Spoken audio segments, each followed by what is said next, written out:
네, 두 번째 챕터, 건설 시공 및 관리에 대해서 살펴보도록 하겠습니다. 네, 첫 번째는 이제 토공, 흙에 관련되는 이제 공사죠. earthworks라고 하는데, 용어의 정의 한번 살펴보시고요.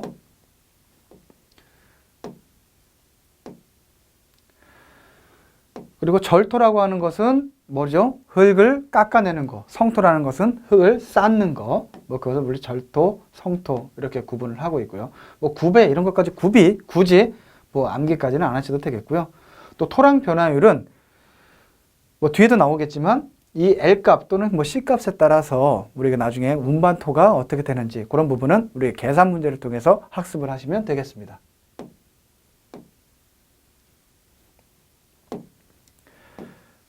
그리고 성토는 흙을 쌓는 거라고 말씀드렸었죠. 성토 재료 구비 조건 1, 2, 3, 4인데 가끔씩 출제가 되니까 좀 알아두시기 바라고, 반대로 또 좋지 않은 흙에 대해서 성토 재료를 쓸 수 없는 게 좋지 않은 흙이 되겠죠.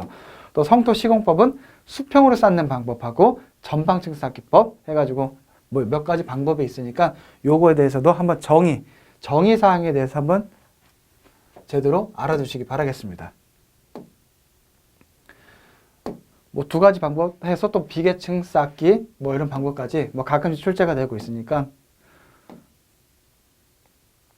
또 비탈면, 사면이라고 하죠. 그 사면을 깎기 비탈면이 있을 거고 성토 비탈면이 있겠죠. 그걸 다 합쳐서 비탈면 또는 사면이라고 합니다. 식생이한 방법 해가지고 때 붙인 공 또는 씨앗, 그 씨를 뿌려가지고 그 씨가 발하면서 뿌리가 정착을 하겠죠. 흙 속에. 해서 그렇게 하는 방법, 씨앗 뿌리기.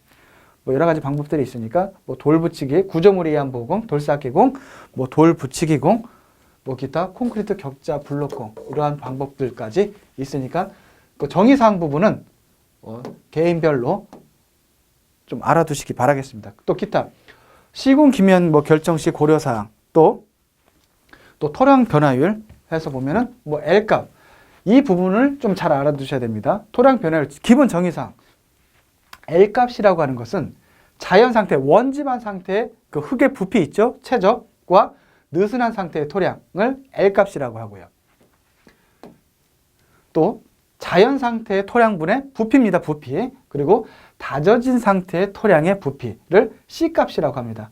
L값, C값. 이 반대는 L분의 1, C분의 1.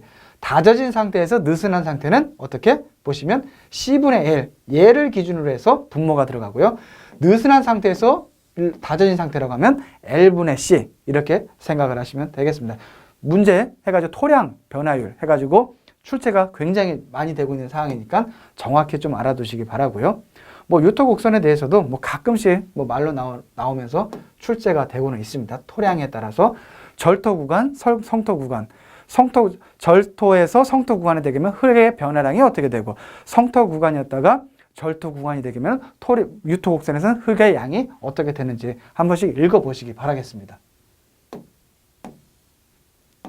또 토치장, 흙을 성토할 때는 흙을 어디서 가져와야 되겠죠. 그것을 토치장이라고, 사토장은 흙을 굴착을 해가지고 어디다가 처리를 해야 될 위치가 있어야 되겠죠. 그것을 버리는 위치 해가지고 사토장에서 되어 있고, 성토 장소를 향해서는 어떻게?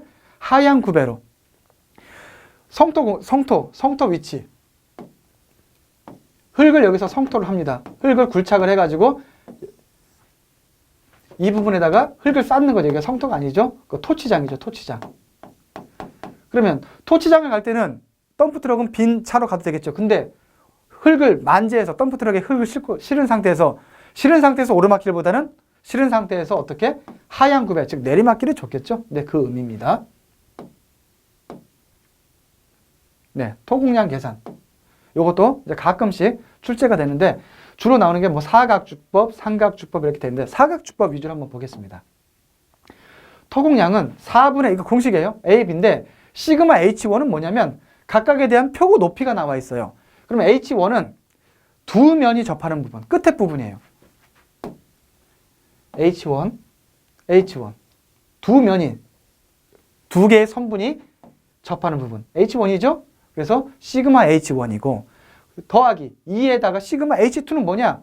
3면이, 3개의 선분이 접하는 부분. H2, 여기 3개잖아요. 그쵸? 하나, 둘, 3개 이런 식으로 또 H2, 여기도 마찬가지 H2가 있죠? 그래서 다음 3의 시그마 H3는 뭐냐? 4개의 부분, 4개 부분이 접하는 부분 보시면 이쪽 하나가 되겠죠. 근데 외곽부에 있는 H3 부분입니다. 또 더하기 4에다가 시그마 H4는 4변인데 양쪽에다가 다 한쪽에 치우쳐 있는 부분이 아니고, 그렇죠? 외곽 부분이 아니고 중심 부분에 있는 부분을 이 부분에 H4가 되는 겁니다. 이렇게 해서 문제를 나중에 각각에 대한 레벨 높이가 나와요. 각 위치별로 높이가 나오니까 공식은 이런 식으로 해가지고 토공량을 계산할 수가 있겠습니다. 삼각축법도 비슷한 원리에 의해서 본인이 한번 살펴보시기 바라겠고요.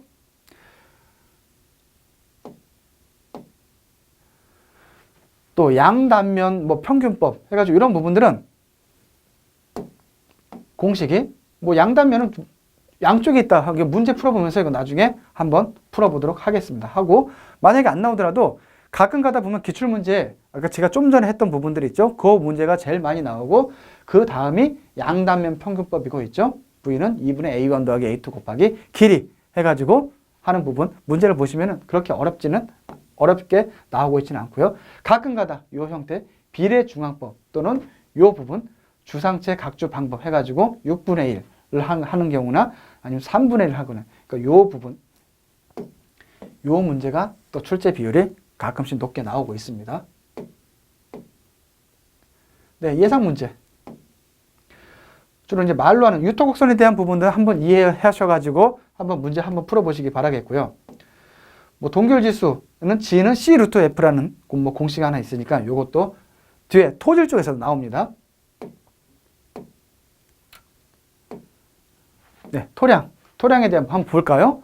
37,800 세제곱 성토된 상태가 37,800이랍니다. 성토를 하는데 유용토가 3만 누베래요. 3만 세제곱미터. 느슨한 토량이 있답니다. 이때 부족한 토력은 본바닥 자연 상태의 토량으로 얼마인가? 흙의 종류는 사질토이고 토량 변화율은 L값은 L은 1.25, C는 0.90이다.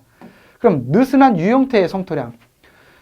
느슨한 상태를 어떻게 최종 37,800 세제곱미터죠? 그러면 느슨한 상태에서 자연 다져진 상태로 하게 되면 어떻게? L분의 C죠.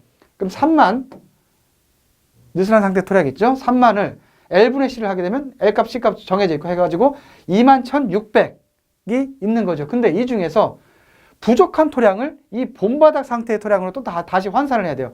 성토 부족량은 37,800 세제곱미터인데 여기서 얼마? 21,600까지는 됐어요. 근데 이 16,200이 이 다져진 상태입니다. 그렇죠? 여기 이제 16,200이 다져진 상태예요. 그럼 이것을 다시 어떻게? 자연 상태로 돌리려고 하면 어떻게? C값이 아니고 곱하기 어떻게? C분의 1을 해야 되죠? 그럼 C값은 얼마예요? 0.90분의 1 하게 되면 18,000 세제곱미터를 계산할 수가 있다. 이 표를 정확한 개념을 알고 계시면 어떠한 문제가 나와도 문제풀이 가능하시죠. 나머지 부분 다 넘어가겠습니다. 토량의 변화에 관한 부분이 있고 길이, 토량에 대한 사항. 이건 단면적 구하고 해서 길이까지 왜 보면 길이 30m에 대한 부분이 나와 있죠. 해서 이 부분 곱하시면 될 것 같고 직사각형 단면에 대한 면적 구하는 거에다가 곱하기 길이 하게 되면 최적이 나오죠. 그렇게 한 형태로 해서 구하시면 되겠고요.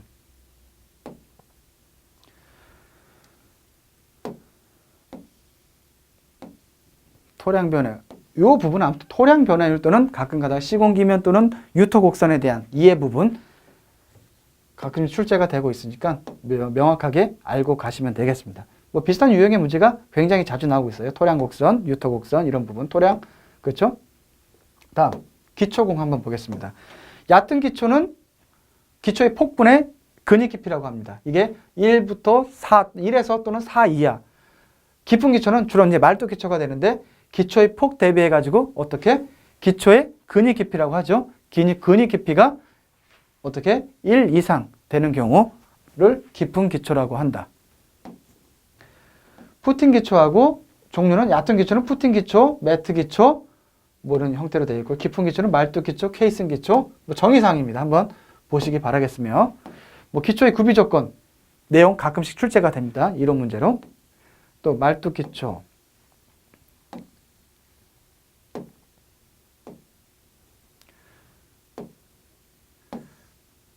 네. 또 가끔 이제 피어 기초라고 하는데 이제 현장 타설이에요. 현장 타설이고 기성 말뚝이 아닌 거죠. 강간 말뚝이나 콘크리트 말뚝, 기성 콘크리트 말뚝이 아니고 현장 콘크리트 말뚝인데 종류에 따라서 이게 가끔씩 문제가 나와요. 잘 쓰지는 않는데 현재 실질적으로 잘 쓰지는 않는데 문제가 나옵니다. 우리 재료 뭐죠? 토질 쪽에서도 나오는 경우도 있고 우리 시공 쪽에서 나오는 경우도 있기 때문에 프랭키 말뚝이 뭐고 페데스탈 말뚝, 레이몬드 말뚝이 뭐고 콤프레서 파일이 뭔지를 좀 정의사항을 좀 알아둘 필요가 있겠습니다. 또 케이슨 기초는 굉장히 큰, 그 직경 자체가 큰 현장 타설 말뚝이 되겠죠. 그 기초 공법이라고 보시면 되겠습니다.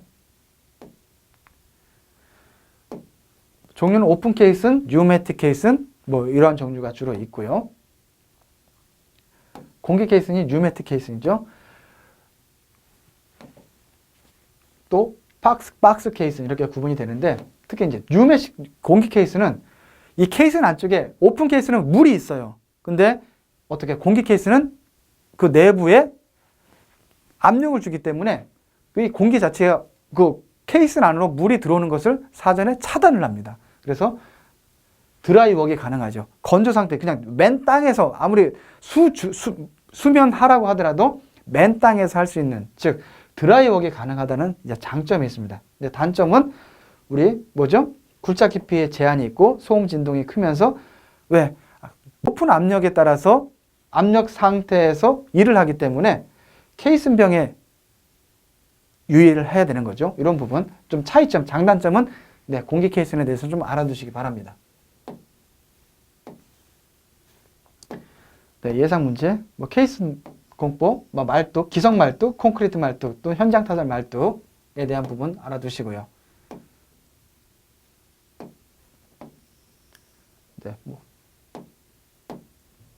네, 다음 이제 기계. 요즘에 건설 현장에서의 뭐 작업은 인력을 하는 경우가 그렇게 많지가 않죠. 대부분 어떤 형태? 네, 장비를 이용해서 하는 경우가 많습니다. 장비를 이용한 공법들이 많죠. 그럼 건설 기계를 주로 이용을 하게 되는데 건설 기계에 대한 기계화 시공이라고 합니다. 기계화 시공, 또 건설 기계 시공 시 고려사항, 또 건설 기계 종류에 따라서 용도, 불도저, 모터, 그레이더, 스크레이퍼, 쇼벨, 주로 이제 굴삭기라고 하죠. 굴삭기에 대한 용도, 또 규격의 표현 방법이 어떻게 되는지, 또 트래피커빌리티, 흙 공사를 하게 되면 특히 이제 비가 오거나 하게 되면 상당히 흙에 질퍽질퍽하죠. 그러면 바퀴가 있는 장비들은 빠지는 경우도 있고 하는데 그거를 우리가 건설 기계의 주행성이라고 하는데 콘지수를 통해서 확인합니다. 습지 도저부터는 콘지수가 흙에 굉장히 물러도 얼마든지 작업이 가능하고요. 바퀴가 있는 특히 이제 덤프로 갈수록 어느 정도는 콘지수가 높은 상태를 요구를 하고 있다라는 부분을 살펴보시면 되겠습니다. 다음 건설기계 선정. 단거리, 중거리, 장거리에 따라서 짧은 거리, 뭐 70m 또는 50m 이하일 경우에는 불도저가 직접 하는 거고 중거리 70에서 500m는 스크레이퍼 더자 또는 스크레이퍼 또 장거리일 경우에는 어떻게? 네, 쇼벨계, 즉 굴삭기 더하기 덤프 트럭을 하는 경우가 일반적이다. 뭐 가끔가다 뭐 감가상각비 구하라고 하는 경우가 있습니다. 내용연수 주어지고요. 구입가격 빼기 잔존가격을 어떻게 한다? 내용연수에 따라서 나누게 되면 연간 그게 감가상각비가 되겠다. 네, 도저계, 이제 불도저 있죠? 불도저 작업 능력, 이거 좀 알아두셔야 됩니다. 어떻게? Q는 CM분의 사이클 타임이라고 합니다. 부로 60이기 때문에 분이에요. 분당 얼마 해가지고 나오게 돼 있습니다. CM분의 60 QFE라는 공식을 통해서 하게 되고 또 CM이라는 것은 또 이것도 문제에 주어지는 경우도 있고 아닌 경우도 있기 때문에 이 두 가지를 염두에 두셔서 좀 암기를 해둘 필요가 있고요. 다음 리퍼는 일단 뭐 참고로 한번 보겠습니다. 참고로 보시고 합성 불도저는 리퍼의 합성으로 해가지고 작업 능력이 가끔가다 출제가 되는데 그럼 각각에 대한 도저의 시간당 작업 능력하고 리퍼 돌 깨는 겁니다. 리퍼의 시간당 작업량이 나오게 되면 공식은 네 분모는 더하기 그리고 분자는 곱하기를 통해 가지고 평균값, 합성 작업 능력이라고 합니다. 이 작업 능력 값을 구할 수도 있다. 또 그레이더, 정지, 부지 정지하는 것 작업이죠. 요 부분도 이제 가끔 나오는데 자주 나오는 문제는 아니고요. 다음 스크레이퍼도 마찬가지. 거의 어떻죠? QFE 보니까 불도저랑 거의 비슷하죠. 근데 유사합니다. 유사한 부분. 다만 이 Q 값을 어떻게 하느냐 조금씩 차이가 나는데 주로 나오는 거 불도저하고 뒤에 나오는 쇼벨, 그 부분은 정말 명확히 알고 가셔야 됩니다. 네, 나오죠.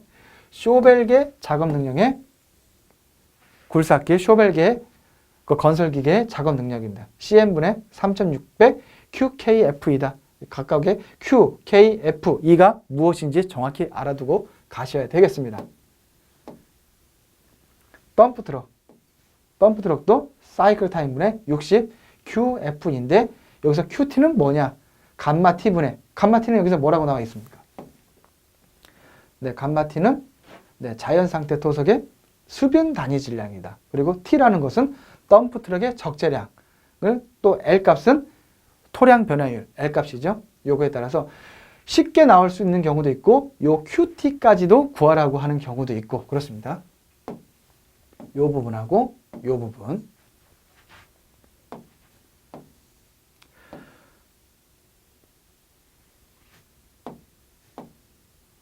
다음 이제 롤러, 그 다짐하는 장비죠. 다짐 장비.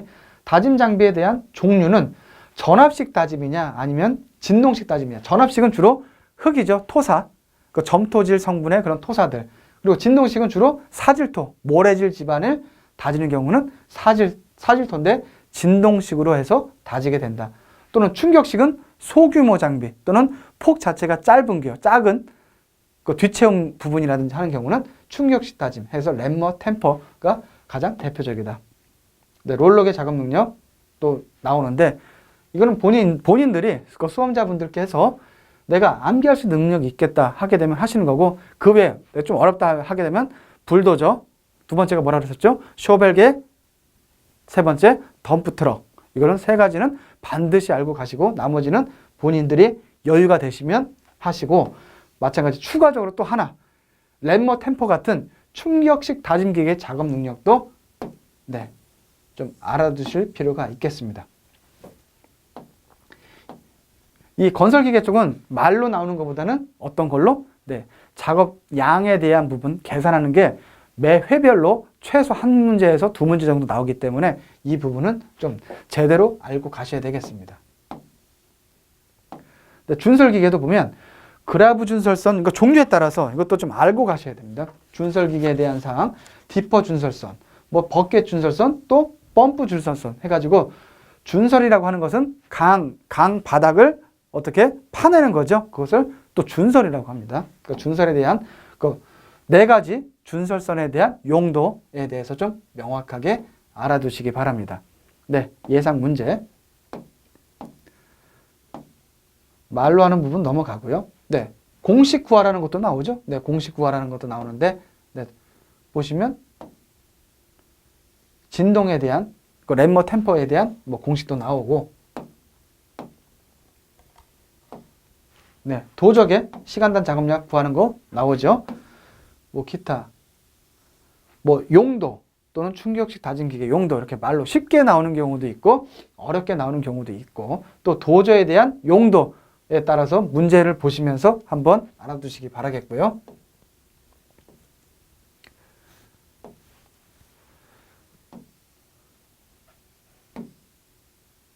불도저 이용해서 뭐 시공 능력, 네, 뭐 사이클 타임 먼저 구하고 나서 뭐 나머지는 공식만 알게 아시면 뭐 다 구할 수 있는 사항들이죠. 또 덤프트럭의 1회 가능 적재량 해가지고 아까 1.8 단위 질량 나왔고, 그렇죠? 덤프의 적재량 몇 톤이라고 그랬습니까? 여기에 8톤이라고 나왔고, 그리고 L 값도 주어지게 되면 1회 적재 가능량 몇 누베냐? 네, 6.0 세제곱미터, 즉 6누베 이렇게 나오는 부분이 있습니다.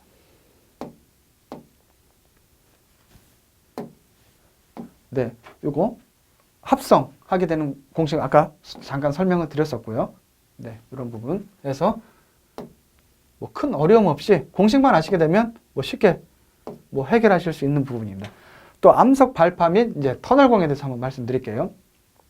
뭐 차관계 종류에서 보시면 뭐 여러 가지 있는데 요즘에는 이 전보 드릴이 가장 대표적으로 사용이 되고, 또 이 부분 최소 저항선 폭약을 하게 되면 굴착을 하게 되죠. 폭약을 장전하기 위해서 하게 되면 수직 간의 거리를 최소 저항선이라고 하고, 또 여기 자유면 한번 볼게요. 암석이 공기와 접하는 표면, 이 자유면 이 부분이 되겠죠. 상부. 그리고 최소 저항선은 장약의 중심에서 자유면까지의 최단 거리. 그리고 누드공은 뭐냐? 폭파위의 자유면 방향에 생긴 이 원추형의 구멍을 누드공. 누드 반경은 누드공의 반지름을 누드 반경이라 한다. 그래서 누드 지수는 W분의 R을 최소 저항선분의 누드 반경을 누드 지수라고 한다. 발파의 기본 공식은 L은 표준 장약량은 C는 발파 개수고 W는 최소 저항선의 3승이다. 그래서 발파 기본식 좀 알아두시면 되겠고요.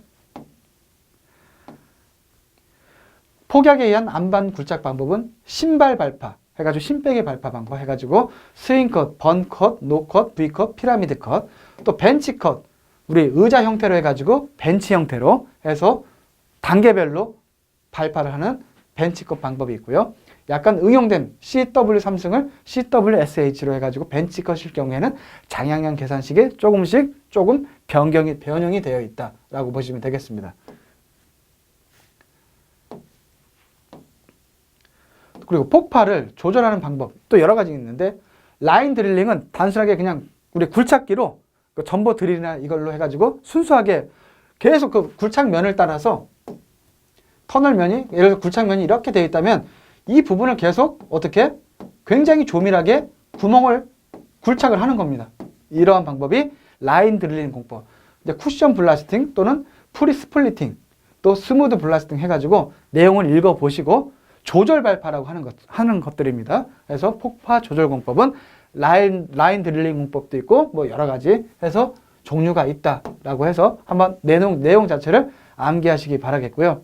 도갱이라고 하는 것은 전단면 굴착을 제외하고 터널 단면 중에서 먼저 굴착하는 부분을 헤딩이라고 해서 이걸 우리나라 말로는 도갱이라고 한다. 일정한 터널면 여기서 바깥에서부터 이제 들어오죠.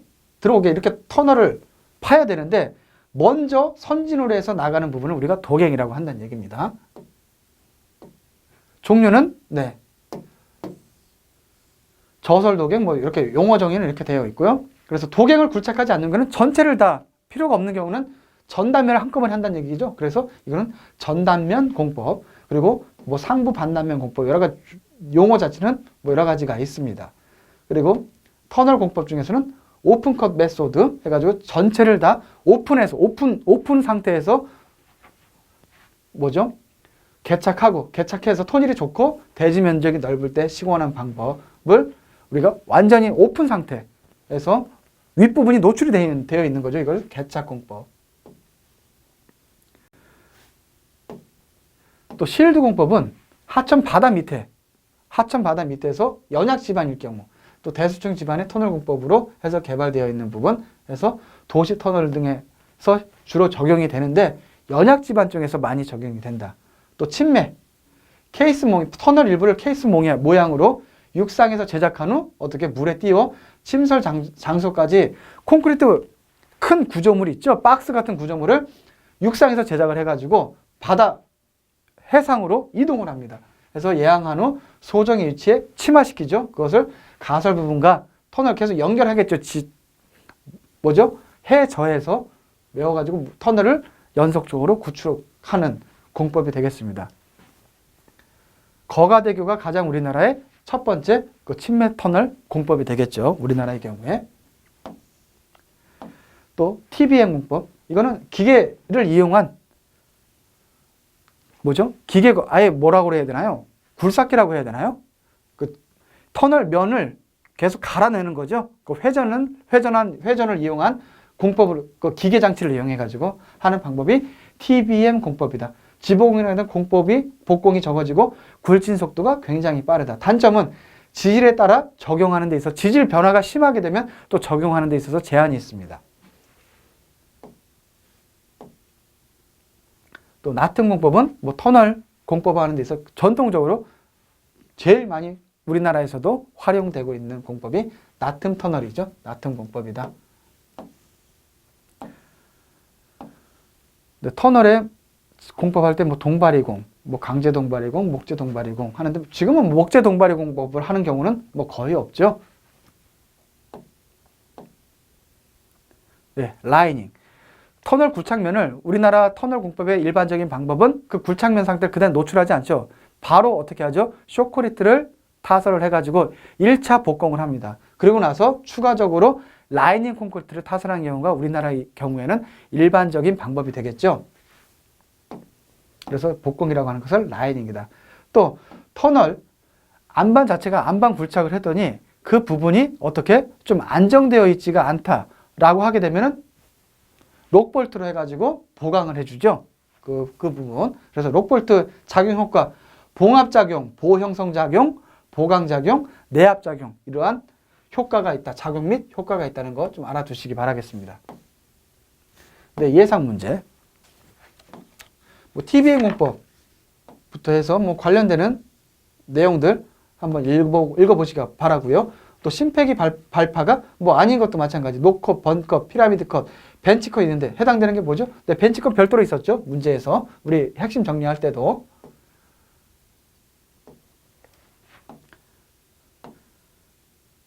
네, 장향량 구하는 거, 네, 변형된 공식 중에 하나였고요.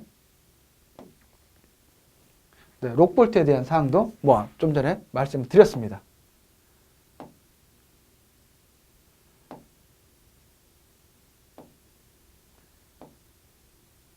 네, 다음 옹벽 및 암거공에 대해서 알아보겠습니다. 여기서도 조금 우리 시공이지만 시험 문제를 풀기 위해서는 좀 암기해야 될 사항들이 좀 나옵니다. 그 부분 한번 살펴보겠습니다. 옹벽의 종류는 가장 대표적인 게 중력식 옹벽이 일반적이죠. 지반이 견고한 곳에 높이 4m 이하의 그러니까 단순한 구조물들은 거의 대부분이 중력식 옹벽을 하고요. 또 옹벽의 안정 조건은 근데 이 부분까지 굳이 보실 건 없고 용어, 전도에 대한 안정, 활동에 대한 안정, 지반 지지력에 대한 안정, 다음 원호 활동에 대한 안정, 이러한 안정 조건 4가지 알아두시기 바라겠고요. 또 돌쌓기공은 시험 문제 또 자주 나오는 게 돌을 쌓아가지고 옹벽 형태로 해가지고 하는 경우들이 있죠. 그럼 또 맷쌓기가 있고 또 찰쌓기가 있어요. 찰쌓기는 모르타르를 사용하는, 또 맷쌓기는 모르타르 없는 돌쌓기 방법이다. 단순한 건데 출제가 자주 되고 있습니다. 또 옹벽 구조물은 토합을 받죠. 토합을 받는데 그 부분을 어떻게 수평 저항력으로 증가시키기 위한 방법은 쉬어키라고 해가지고 전단키를 주는 방법. 또 접한 폭을 늘리는 거, 옹벽의 접한을 늘리는 거. 전단키라고 하면 옹벽 접한에다가 돌기를 만들어 놓는 게 이게 전단키라고 하는 거죠. 또는 말뚝 또는 경사말뚝이라고 하는데 그걸 사항을 설치하는 경우 이러한 조건으로 해서 보강을 할 수가 있습니다. 또 배수공은 토합을 받는 부분은 우리 항상 흙에서는 물에 대한 배수에 대한 부분을 항상 고려를 해야 되겠죠. 그래서 배수공에 대한 사항 한번 보시면 되겠고요. 또 보강통벽은 옹벽이 굉장히 옹벽 구조물 자체가 간단합니다. 근데 보시면 교대 뒤처음이나 토합 저항용으로 활용 범위가 넓으며 부등치마나 지진의 저항성이 높고 옹벽에 대한 자중 자체가 작습니다. 그래서 자중이 적어 연약 지반 이외에 시공이 가능하며 높이가 클수록 경제적이다. 또한 무게 자체가 작기 때문에 지진에 대한 그 수평력이라든지 그런 부분에 있어서의 저항력이 크다 하는 게 최근 활용성이 굉장히 많죠. 이제 또 암거는 물 배수하기 위한 여러 종류를 우리가 암거라고 큰 의미에서 암거라고 하는데 종류가 맹암거, 관암거, 관거, 함거, 뭐 사이펀 암거, 유공관 암거 이렇게 되어 있는데 그 중에 사이펀 암거하고 유공관 암거가 나와 있는 것처럼 파란색으로 되어 있죠. 이 부분이 출제가 가끔씩 되고 있습니다. 암거의 배수 조직, 흡수거, 집수거라는 부분이 보시는 것처럼 이러한 형태로 땅속에 침투한 과행수를 흡수하여 집수거의 유도하기 위한 암거를 무엇이라고 하는가 하게 되면 흡수거, 집수거는 마찬가지 해서 이 내용을 좀 잘 알아두셔야 되겠고요. 또 암거의 배열 방식이 이러한 배열 방식을 묻는 경우들이 거의 매회 한 번씩 나옵니다. 비식이냐, 이중간선식이냐, 자연식이냐, 또는 차단식이냐 해가지고 암거의 배열 방식. 또 토목 텍스타일이라 가지고 토목 섬유라고 하죠. 또 토목 섬유는 주요 기능이 있습니다. 분리 기능, 보강 기능, 필터 기능, 배수 기능 이런 형태로 지오 텍스타일 또는 토목 섬유에 있어서의 뭐죠? 그 주요 기능에 대해서까지도 한번 살펴보시길 바라겠습니다. 네, 예상 문제 한번 볼게요.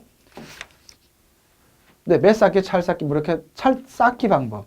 그리고 요 부분 이제 관암거의 직경이 20cm, 유속이 0.6 뭐 이렇게 나와 있고요. 그래서 원활한 배수를 위한 암거 낙차를 구하면 이거는 안 배웠잖아요. 그렇죠? 이러한 부분은 기출 문제가 자주 나오게 된다고 하면은 내가 알아야 되는 거고 정말 이런 부분은 내가 패스를 하겠다 해서 본인이 선택을 하시기 바랍니다. 이거는 출제의 경향이 자주 나오는 것들은 아닙니다.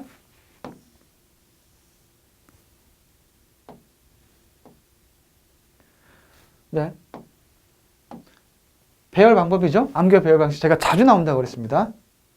그렇죠? 이런 부분들 주로 여기서는 말로 하는 문제가 자주 나옵니다. 말로 하는 문제이기 때문에 용어 정의사항 이런 부분을 조금 정확히 알아두시게 되면 문제 해결하는 데 있어서 큰 제한사항은 없을 것 같습니다.